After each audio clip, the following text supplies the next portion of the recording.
Hi, Dr. Tom Hansen here, Yips Be Gone and the Play Big Academy. I want to talk a few moments here about how I would give someone the yips if that was what I wanted to do. First off, from a from a parent standpoint, let's start with them. They sow the seed, they get the environment ready, because that's what has to happen. It's sort of like a tree or some kind of plant that shoots off seeds somehow. Very few of those will actually take hold and become another tree or some other plant. But just a few will, the few that land in just the right environment. And it's the same with bad throws. There's millions of bad throws made all day, every day across America, but only very few select people, select bad throws will actually turn into the yips. So that environment is in large part created by the parents, either intentionally or not intentionally. You can't necessarily help it because you can have the two extremes. One, a parent is very hard on the player and demanding perfection all the time and criticizing all the time. That would be my number one way if I want to have my son have the yips. I would demand perfection, and no matter how well he does, I would be waiting for him after practice, or even better, during practice if I ran the practice, and just hammer on him and point out everything that was wrong with his throws. And I would, I guess I'm taking the coach first, I would make the team run for any bad throw. That's what I would do. Just hung up with a player who said, oh yeah, I remember when it started. We were in the gym and the coach said, any ball that hits the ground, you're all running laps. No sprints, you're all running sprints.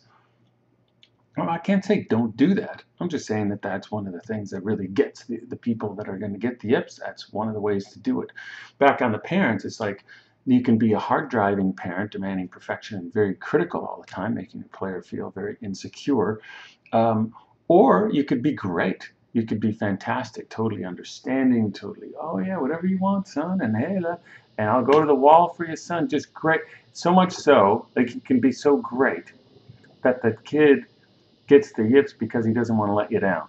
It's like my parents have been so great. They've just done everything. They've driven me. They've always been, and I can't let them down. So as a parent, which I am, it's a tough road to hoe. I can't say one thing will lead to the yips or not.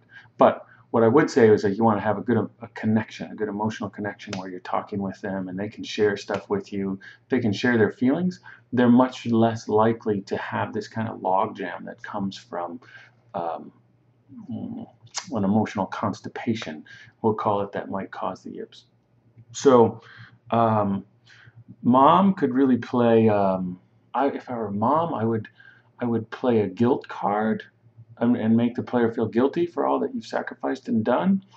Um, but moms aren't usually at issue here. If I were a dad, again, I would really criticize my son and very rarely, if ever, acknowledge him for things because he's my son. You got to expect excellence and then hammer him when they're not. That would be good.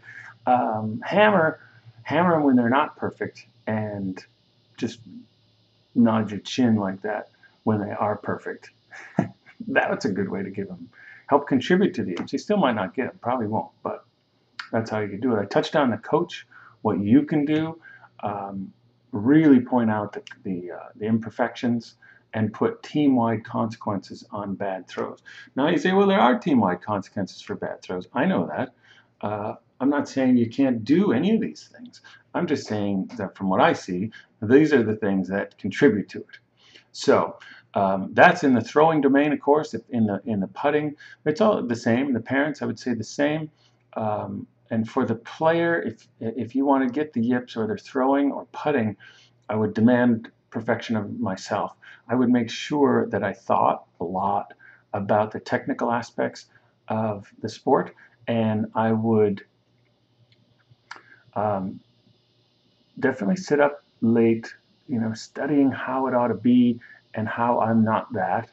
And the big one would be make sure that your self-worth is determined by your performance. Because if I make this putt, I'm a worthy person. If I don't make this putt, I'm a worthless piece of crap who deserves to burn in hell for eternity. Then there's a good chance you're headed for the yips. So hopefully you aren't a little seed. None of your things turn out for you where you end up with the yips. But if you do, then uh, let me know. Go to yipsbegone.com if you're not already there. I'd be happy to talk it over with you and get that cleared out, because all that stuff can get cleared out. It's never too late to have a happy childhood here at yipsbegone.com.